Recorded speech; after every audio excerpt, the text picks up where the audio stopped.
Hola, buenas tardes. Hoy desarrollaremos la idea en torno al periodo conservador que comprende de 1831 a 1861. Y este periodo es conocido como el periodo autoritario o el de los decenios, porque sus gobiernos duraron 10 años cada uno, con presidentes en orden cronológico: José Joaquín Prieto, Manuel Bulnes y Manuel Montt. La figura más importante del periodo, a lo menos de los primeros años, es Diego Portales, empresario que se fue transformando en político luego de la quiebra de su empresa y la pérdida del estanco del licor, el tabaco y otros productos. Evidentemente la transformación de este personaje en la figura fundamental, con el apoyo de sus colegas, empresarios y amigos políticos, fue para ir representando esta idea plutócrata desde el principio, digamos, y la del autoritarismo, ¿ya? Un autoritarismo demostrado en un presidente de la República con poderes sin límites, con un orden institucional. El orden es un elemento muy importante dentro de la idea de Portales, digamos, un orden institucional bien firme, la subordinación de las Fuerzas Armadas al poder civil y la necesidad de alguna existencia de oposición según Portales, pero que caiga más o menos bajo ciertos cánones o marcos que determina este conservadurismo, digamos, ¿ya?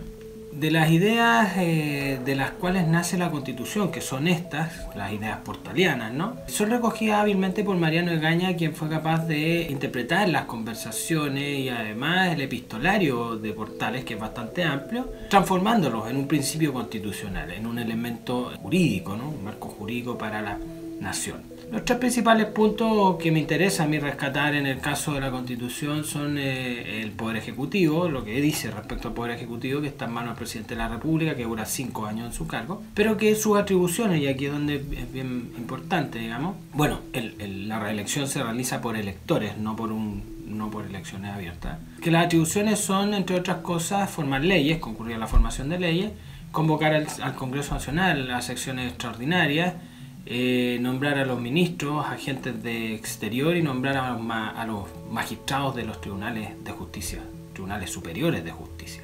Aparte de eso, declarar estado de sitio bajo cualquier condición sin ningún tipo de cuestionamiento, digamos, y detenta el derecho de patronato, que ya lo hemos hablado anteriormente. En segundo lugar, la conformación del Congreso Nacional de manera bicameral, con diputados y senadores elegidos de manera indirecta, y que dentro de las atribuciones que tienen está la de aprobar las leyes periódicas, ¿ya?, la de contribuciones, los impuestos, la de presupuesto, que es la más importante evidentemente, y la de fijar el contingente de las Fuerzas Armadas, ¿ya? Y por último, un elemento que es muy importante, que se llama el voto censitario, que mediante este voto censitario el sistema electoral chileno pasa a estar formado por una élite, un porcentaje muy pequeño de personas. ¿Por qué? Porque el voto censitario establece, más allá de la edad de 25 años si es casado, si es soltero, más de 21 años si es casado, tienen que saber leer y escribir, ya con lo que más de la mitad de la población queda afuera, digamos, pero además deben poseer una propiedad inmueble o un capital invertido en alguna especie de giro o industria, o el goce de algún empleo, renta o usufructo. Eso evidentemente tiene que ser demostrado y en montos determinados, no es cualquier renta, digamos, ¿ya? Portales muere asesinado lamentablemente el 6 de junio de 1837, luego de declararle la guerra a la Confederación Perú-Boliviana.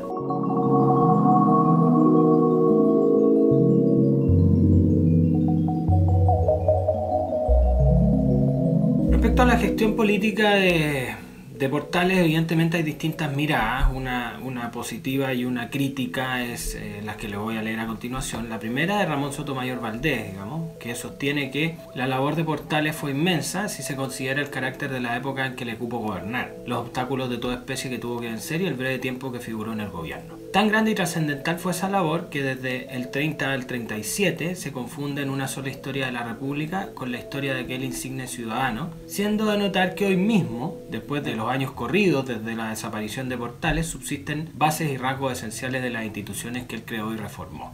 Por otra parte, nosotros tenemos la mirada más crítica no solo de Portales, sino que del periodo del historiador Gabriel Salazar, que sostiene que con la batalla de Lircay el 17 de abril de 1830, la revolución de los pueblos vivió una derrota profunda, tanto que no solo la eliminaría de la memoria pública de los chilenos, sino, lo que es peor, deformaría por casi 2 siglos el sentido y práctica de la democracia en el sistema político nacional.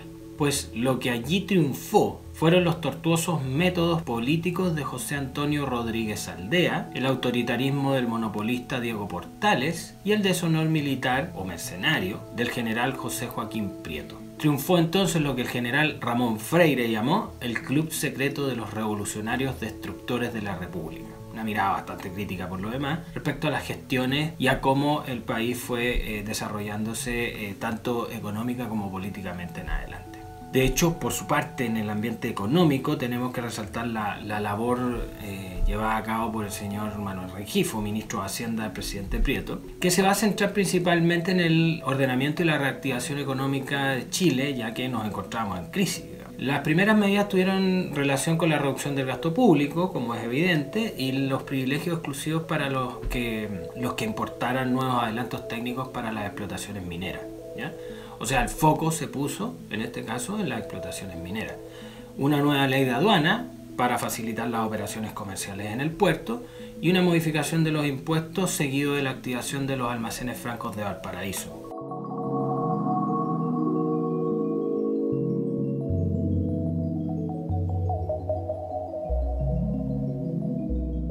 Toda la articulación política de los primeros años va a permitir el control por parte de la oligarquía comerciante de la economía nacional y su definición para prácticamente todo el siglo XIX. Y la europeización del mercado local no va a ser casual. La revolución industrial inglesa y la instalación de los comerciantes de ese país en Valparaíso, sumado a la creciente deuda impaga, esta deuda externa impaga a la compañía Hewlett de Londres, van a permitir que el nuevo imperio británico tome el control prácticamente total de la economía chilena por poco más de 100 años, ¿ya? Este orden portaliano interno autoritario se somete a los inversionistas liberales extranjeros que manejan con eficiencia y bastante eficacia también el comercio exterior chileno durante todo el siglo XIX.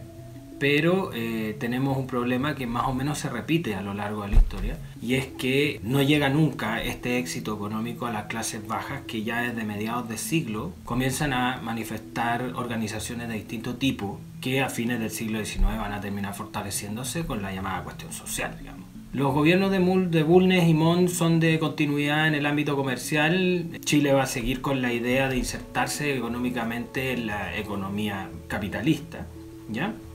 Europea principalmente, y la plata, el mineral de Chañarcillo, va a ser en la década del 40 el principal producto de exportación minero. Cerca del 75% del total de las exportaciones llegan a representar lo extraído del mineral de Chañarcillo a partir del 48 aproximadamente.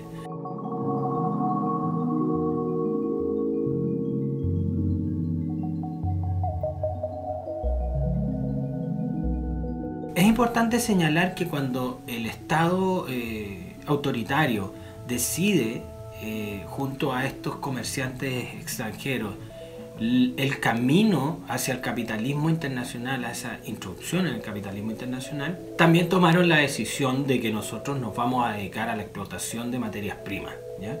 No hubo una decisión de incorporarse a ese capitalismo internacional como un país productor de bienes de consumo, bienes manufacturados, sino que de materias primas. ¿Y cuáles materias primas? Las que principalmente existen en Chile, digamos. Minería, ¿vale? Ahora, el trigo, que tanto rédito dio a la aristocracia terrateniente del siglo anterior, tuvo un importante auge con la fiebre del oro de California en Estados Unidos y también más o menos simultáneamente en Australia. A partir justamente de la década del 50, Montt como presidente y la tan anhelada inserción económica hecha una realidad, digamos, por supuesto de la mano de distintos elementos, digamos, el vapor, las máquinas a vapor, que sin duda el ferrocarril viene a ser una de las más importantes, el telégrafo, la minería, evidentemente. Estos inversionistas extranjeros llevaron al país a una modernización, ¿no? Una modernización importante. Montt publica el Código Civil de Andrés Bello, un documento que va a tener por objeto asegurar el cumplimiento de los contratos y la protección de la propiedad privada, digamos. Se fundan los primeros bancos, el de Valparaíso y el de Chile en la década del 50, y con ello en 1860 la primera ley de bancos que le va a permitir a estas instituciones la emisión de billetes por cada uno, digamos. Cada institución va a emitir su dinero con un máximo del 150% del capital efectivo, ¿ya?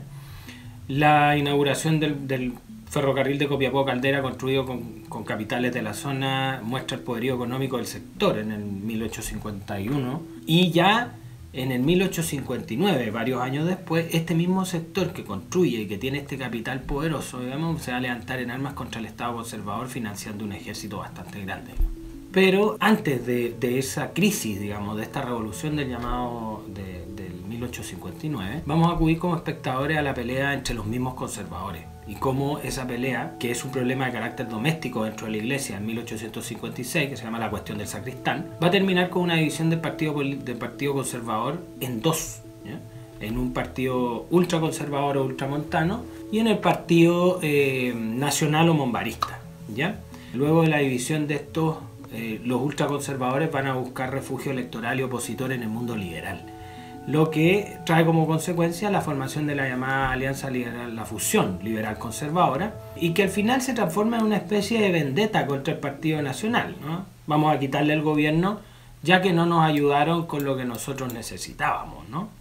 Esto se suma, como les decía antes, a la Revolución del 59, donde los ricos hacendados mineros del norte, como Pedro León Gallo, van a financiar la formación de un ejército y van a llegar incluso a declararse independientes. Esto todo contra la candidatura de Antonio Varas a presidente de la República. Antonio Varas, que era ministro del Interior de Manuel Montt y que era señalado como uno de los entes más represivos de ese gobierno. Si bien la revolución es sofocada, el objetivo de bajar la candidatura de Varas es logrado y la fusión liberal conservadora logra definir un candidato de consenso, José Joaquín Pérez, que va a llegar al poder terminando con la hegemonía conservadora y portaliana, autoritaria además, y de paso hacer llegar al liberalismo al poder después de muchos años, ¿ya? Y un liberalismo que va a venir cargado de distintas ideas, pero que tendrán que esperar un tiempo todavía, de hecho hasta el gobierno de Federico Errázuriz, para volverse una realidad.